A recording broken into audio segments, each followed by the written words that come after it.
my panel at this point. I'm being joined by Nirmal Kaur, former senior IPS officer, and Ashok Kumar, president for Ola Uber Drivers and Owners Association, Bengaluru, as well as Aastha Mahna, who's a student. Thank you very much, all three of you, for joining us.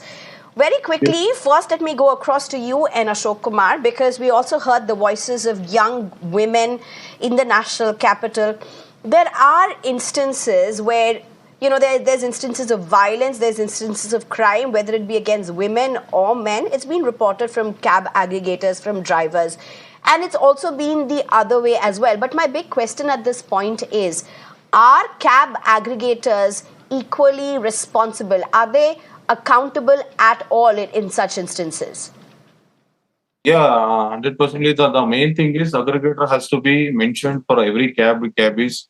So who are all taking a aggregator license and all, they supposed to make a main particular call centers, and then almost all they are not properly using. No, there is simply they are having a GPS and panic buttons for emergency purpose, and they are having only SOS in these applications, but they are not maintaining what are the requirements for the customer. They are not maintaining properly.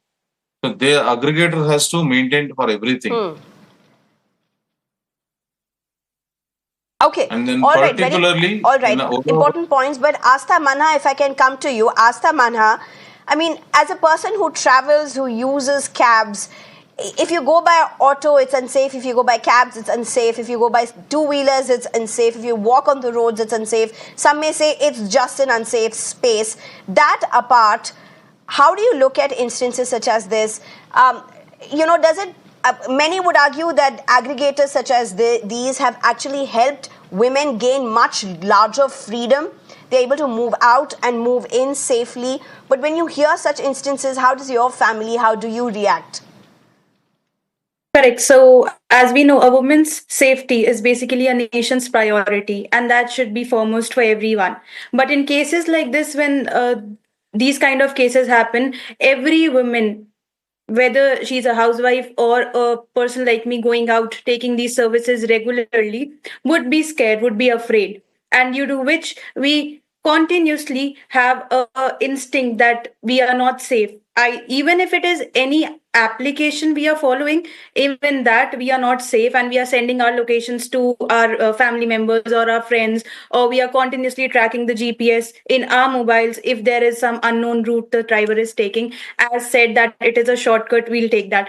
But then of course the administrations and the application owners who are hiring these drivers should be very stringent with their actions and with their hiring process, so that the drivers who are hired are those who come to take the passenger and not the other ones. Because sometimes it happens, the drivers, the pictures are different, the name is different, and the one coming with the cab is different.